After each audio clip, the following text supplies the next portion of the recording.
নবী সাল্লাল্লাহু আলাইহি ওয়াসাল্লাম যখন মিরাজের মধ্যে যান, ও আমার মায়েরা ভালো করে শুনেন, মিরাজের মধ্যে যখন চলে গেলেন, জান্নাত ভ্রমণ করেন, আল্লাহ জান্নাত ভ্রমণ করায়। জান্নাত পা পা করে নবীজি ভ্রমণ করতেছেন। হঠাৎ করে জান্নাতের ভিতরে দেখেন একটা ইহুদি মহিলা জান্নাতের ভিতরে বসে আছে।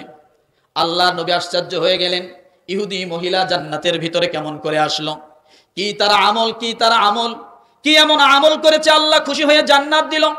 রব্বুল আলামিনের কাছে আল্লাহর নবী জিজ্ঞাসা করলো ফেরেশতা জিবরাইলের মাধ্যমে যে ভাই মহিলার কি এমন আমল আছে, কোন আমলের বিনিময়ে মহিলাকে আল্লাহ জান্নাত দিয়েছে? যখন জিবরিল আমিনকে প্রশ্ন করা হলো, জিবরিল আমিন ডাক দিয়ে বলেন, ইয়া রাসূলুল্লাহ, এই মহিলার তেমন কোনো আমল নাই। মহিলার বদ আমলের দিকে যদি তাকানো হয়, তাহলে এই মহিলার জীবনীতে সবচাইতে খারাপ কাজগুলো রয়েছে। আল্লাহ নবী আশ্চর্য হয়ে গেল, মহিলার যদি জীবনীতে খারাপ কাজগুলো থাকে, তাহলে জান্নাতে কেমন করে চলে আসলো? আল্লাহ নবী প্রশ্ন করলেন, কিভাবে সে জান্নাতের মধ্যে আসলো? সিজদায় পড়ে আল্লাহকে ডাক দিয়ে বলে, মালিক, এই মহিলা কেমন করে জান্নাতি হয়ে গেল? আল্লাহ, আমি একটু জানতে চাই মহিলার আমলটা কি ছিল, কারণ আমি যদি এখন দুনিয়ার জমিনে যাই, আমার মা বোনদের জন্য তো সেই আমলগুলো দেওয়া দরকার, কথা ঠিক কিনা? আমার ভাইরা, আল্লাহ নবী সিজদায় পড়ে যা আল্লাহকে ডাক দিয়ে বলে, আল্লাহ, এই মহিলার কি এমন আমল আছে, কোন আমলের বদৌলতে আপনি জান্নাত দিয়েছেন? আল্লাহ পাক রব্বুল আলামিন ডাক দিয়ে বলে, নবীজি, আপনি ভালো করে শুনে রাখেন, মহিলার মতো নিকৃষ্ট মহিলা ওই জামানায় ছিল না। একদিন হঠাৎ করে সে নাইট ক্লাব থেকে যখন নিজের বাড়ির দিকে রওনা করে, মহিলা অনেক খারাপ ছিল, অনেক পাপাচারী ছিল, অনেক অন্যায় করেছিল। মহিলার জীবনভর তার খারাপি কাজের মধ্যে লিপ্ত ছিল। একদিন রাতের বেলা যখন বাড়ির দিকে পথ রওনা করলেন, রাতের বেলা ক্লান্ত শ্রান্ত শরীর নিয়ে রাস্তার মাঝে ঘুমিয়ে পড়লেন, মরুভূমির মাঝে ঘুমিয়ে পড়লেন। হঠাৎ যখন ফর্সা হয়ে গেল, দিনের আলোয় যখন কিরণ হয়ে গেল, একবার প্রখর রৌদ্র শুরু হয়ে যাচ্ছে। এমন সময় মহিলা যখন জাগনা পেয়ে দেখে একটা কুকুর, কি জোরে বলেন, একটা কুকুর তৃষ্ণার কারণে জিহ্বা বাইর করে দিয়েছে। কুকুরটার চোখ দিয়ে মনে হয় টপ টপ করে পানি ছেড়ে দিয়েছে। মালিককে ডাক দিয়ে বলে, আল্লাহ, আমি তোমার নিকৃষ্ট একটা প্রাণী, আমারও তো বাঁচার মতো অধিকার তুমি দিয়েছো। আল্লাহ, তুমি তো আমাকে সৃষ্টি করেছো। ও রব্বুল আলামিন, আমার পানি কোথায় পাবো? পাশে একটা কুয়ার মাঝে যখন বারবার যাচ্ছে, কিন্তু কুয়া থেকে পানি উঠাইতে পারে না কুকুর, কথা ঠিক কিনা? কুয়ার দিকে বারবার তাকায়, কিন্তু কুয়া থেকে পানি ওঠে না। ওই মহিলা শুয়ে রয়েছে, মহিলার দিকে একবার দৌড়ায়, পানির পিপাসা মরুভূমির মাঝখানে। আর আল্লাহকে ডাক দিয়ে বলে, মালিক, দুনিয়ার জমিনে কত মানুষকে তুমি, কত পশুকে তুমি বাঁচার জন্য অধিকার দিয়েছো। আল্লাহ, আমার পানির প্রয়োজন, পানির কোনো ব্যবস্থা নাই। মহিলার দিকে বারবার যাচ্ছে, মহিলা কিছুই বুঝতেছে না। একবার কুয়ার পারে যায়, আর একবার মহিলার কাছে আসে। হঠাৎ করে মহিলার হৃদয়ের মধ্যে কুকুরের প্রতি ভালোবাসা এসে গেল। কি কারণে কুকুর বারবার কুয়ার কাছে যায়? কি কারণে কুকুর বারবার আমার কাছে আসে? আশ্চর্য কথা, যখন মহিলা কুকুরের প্রতি, একটা পশুর প্রতি ভালোবাসা নিয়ে এক পা সামনে অগ্রসর হয়েছে, আল্লাহ তার আরশে আজিম পর্যন্ত লাড়া দিয়েছে।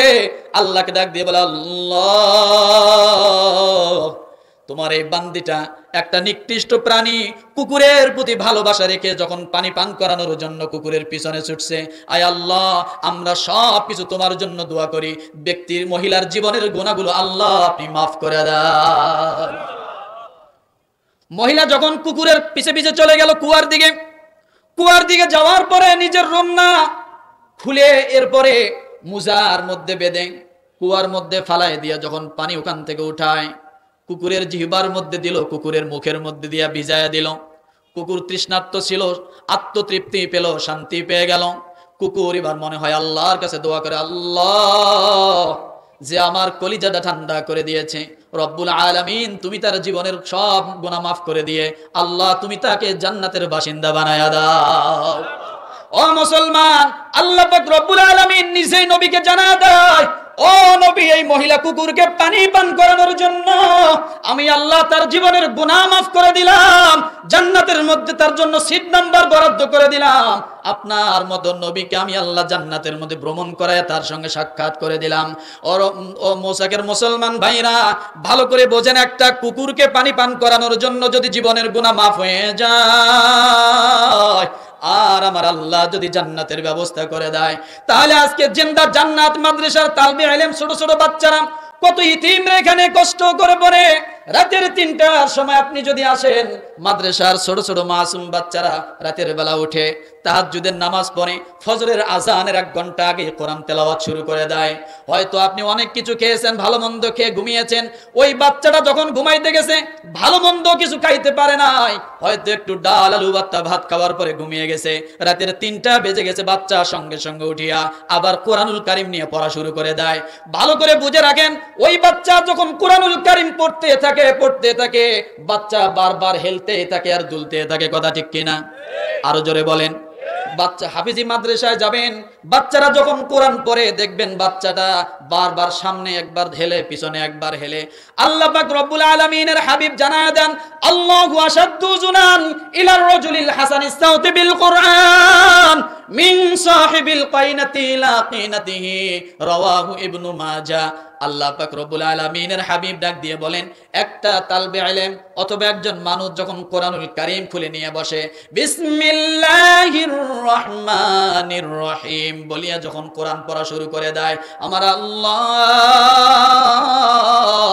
ওই আরশে আজিম থেকে ওই কোরআন পড়নেওয়ালা বান্দা বান্দির দিকে তাকাইয়া আল্লাহর রহমতের হাত, কুদরতের হাতটা বান্দার পিঠের মধ্যে লাগায় দিয়ে বলে, বান্দা তুমি কোরআন পড়তে থাকো, আমি আল্লাহ তোমাকে রহমতের কুদরতি হাত দিয়ে দুলাইতে থাকি। আর আল্লাহ ডাক দিয়ে বলে, প্রতিটা দুলানোর বিনিময়ে আমার রহমত সকিনা অবতীর্ণ হয়ে যায়। শুধু তাই নয় ও মুসলমান, আল্লাহ পাক রব্বুল আলামিন বলেন, ওয়াইনাতি ইলা কিনাতিহি, নবীজি বলেছেন, একজন গায়কের গান তোমরা যেমন মনোযোগ সহকারে শোনো, তার থেকে কোটি কোটি গুণ বেশি মনোযোগ দিয়া আমি বান্দা বান্দির কোরআন তেলাওয়াতের শ্রবণ আমি আল্লাহ নিজেই হয়ে যাই। আল্লাহ বলেন, কোন মানুষ যখন কোরআনুল কারীমের একটি হরফ পড়ে, আলিফ, কি বলেন, একটি হরফ যখন পড়ে কোরআনুল কারীমের আলিফ যখন পড়ে, আল্লাহ তাআলা খুশি হয়ে সঙ্গে সঙ্গে বান্দার আমলনামায় 10টি করে লেখি লিপিবদ্ধ করে দেয়। কয়টি নাকি? এটা মায়েরা বললে কি হবে না? আবার মুফাসসিরিন কিরাম বলেন, আলিফ শব্দটা যদি আপনি আরবিতে বানান করতে যান, তাহলে লাগবে আলিফ জবর আ, কি লাগবে বলেন, লাম জের লি, কথা ঠিক কিনা? তারপরে লাগবে ফা, এই হবে আলিফ। আমার ভাইরা, মুফাসসিরিন কিরাম বলেন, এটা যদি বানান করে হয়, তাহলে একটি শব্দের বিনিময়ে আমার আল্লাহ তাআলা 30টা নেকি বান্দার আমলনামায় দিয়ে দেয়। আল্লাহ পাক রব্বুল আলামিন সে কথা বলেন, মান জাআ বিল হাসানাতি ফালাহু আশরু আমসালিহা। আল্লাহ পাক রব্বুল আলামিন ডাক দিয়ে বলে, বান্দা একটি নেকি করেছো, আমি আল্লাহ তাআলা ওই একটা নেকিকে 10টা নেকিতে পরিণত করে দিলাম। তাহলে একটা আলিফ যদি কোনো ব্যক্তি উচ্চারণ করে, তাহলে 30টা নেকি যদি হয়, 30টা নেকিকে যদি 10 গুণ দিয়ে বৃদ্ধি করা হয়, তাহলে একটা হরফের বিনিময়ে আমার আল্লাহ তাআলা 300 নেকি বান্দার আমলনামায় দিয়ে দেয়। কত নেকি? 300 নেকি বান্দার আমলনামায় দিয়ে দেয়। তাহলে কোরআনকে আমরা তেলাওয়াত করব না? কি বলেন? প্রতিদিন এই কোরআন যদি আমরা একটু একটু করে একটা করে হরফ পড়ি, একটা করে আয়াত পড়ি, আল্লাহর নবী বলেন, কোন মানুষ যদি একটি আয়াত কোরআনুল কারীমের পরে কুল হুয়াল্লাহু আহাদ, জোরে বলেন, কুল হুয়াল্লাহু আহাদ, বান্দা একটি আয়াত পড়লো, আল্লাহর নবী বলেন 100 রাকাত নফল নামাজ পড়ার চেয়ে উত্তম সওয়াব আল্লাহ খুশি হয়ে বান্দার আমলনামায় দিল।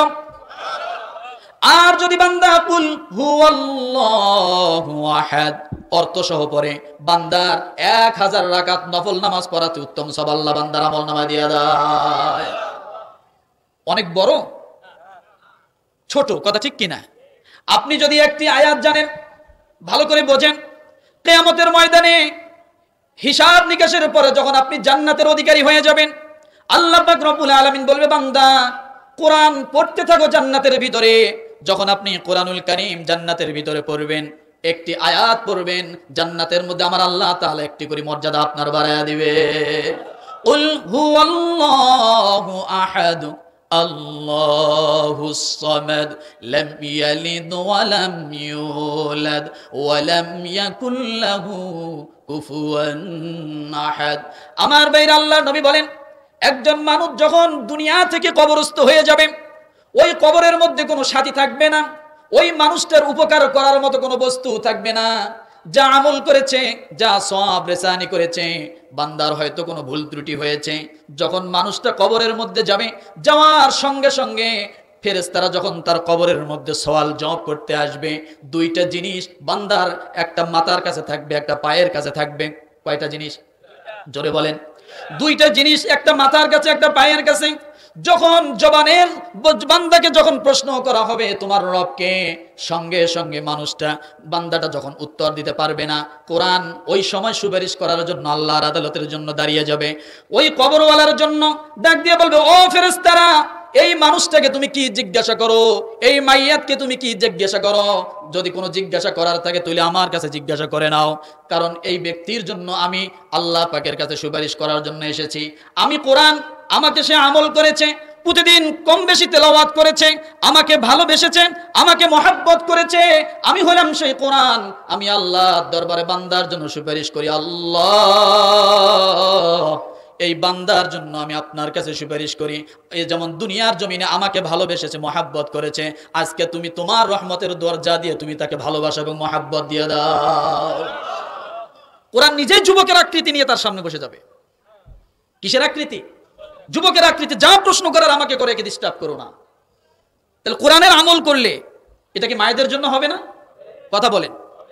এই জন্য কোরআনের মহাব্বত, জিন্দা জান্নাত যদি আপনি দেখতে চান, তাহলে মাদ্রাসার তালবে ইলমদেরকে দেখেন। কাদেরকে?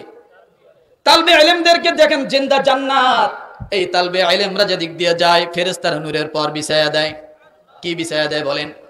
এই তালবে ইলমরা যেদিক দিয়ে যায়, আসমান এবং জমিনের যত সৃষ্টিগুলো আছে সব কিছু তাদের জন্য দোয়া করে, আল্লাহর কাছে ফরিয়াদ করে, রব্বুল আলামিন এই বান্দাটা তালবে ইলম শেখার জন্য এসেছিল, আল্লাহ এই বান্দার জীবনের গুনাহগুলো মাফ করে দেন।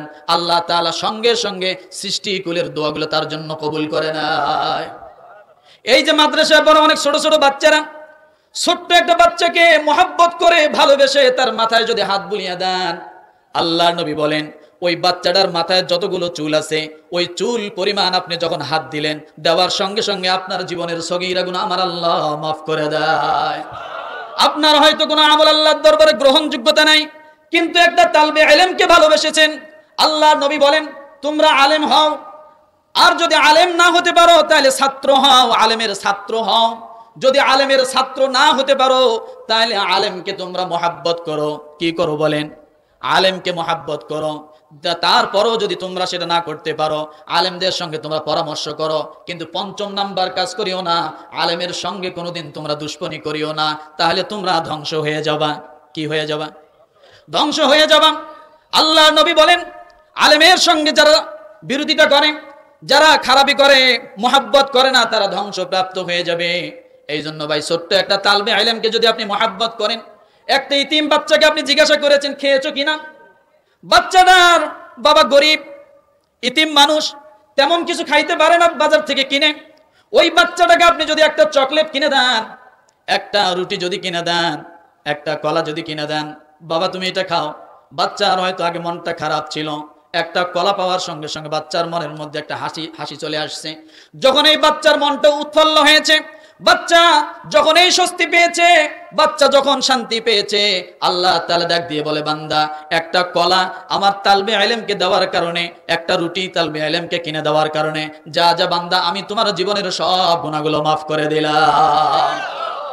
এর দলিল কি দেখেন? বুখারী শরীফের হাদিস। তৌফিক দান করে দেন আল্লাহ রব্বুল আলামিন। আল্লাহ মাহফিলকে আপনি কবুল করেন, আল্লাহ এই মাদ্রাসাকে আপনি কবুল করেন, আয় আল্লাহ মাদ্রাসার প্রতিষ্ঠাতা ভাইদেরকে আপনি কবুল করেন, আল্লাহ জমিদাতাকে আপনি কবুল করেন, আল্লাহ মাদ্রাসায় যারা সহযোগিতা করে সকলকে আপনি কবুল করেন, আল্লাহ প্রত্যেকের জীবনের গুনাহগুলো মাফ করে দেন, আল্লাহ দুনিয়া আখিরাতের সমস্ত কল্যাণগুলো দান করেন। আল্লাহ রব্বুল আলামিন মাদ্রাসার হুজুরদেরকে আল্লাহ আপনি ক্ষমা করে দেন, আল্লাহ তাদের খেদমতগুলো আপনি কবুল করে নেন। রব্বুল আলামিন এই মহল্লার সকল নারী পুরুষদেরকে আপনি মাফ করে দেন, আল্লাহ সকলের প্রতি আপনি সন্তুষ্ট হয়ে যান।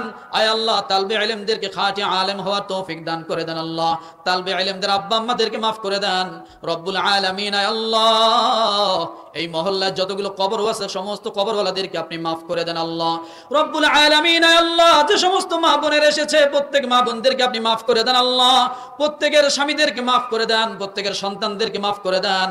আয় রব্বুল আলামিন তাদের যার যে সমস্যা সকল সমস্যাগুলো সমাধান করে দিয়েন, আল্লাহ প্রত্যেক মা বোনদের আব্বা আম্মাদেরকে মাফ করে দেন, যাদের আব্বা আম্মা নাই তাদের কবরগুলো জান্নাতের টুকরা বানায় দেন।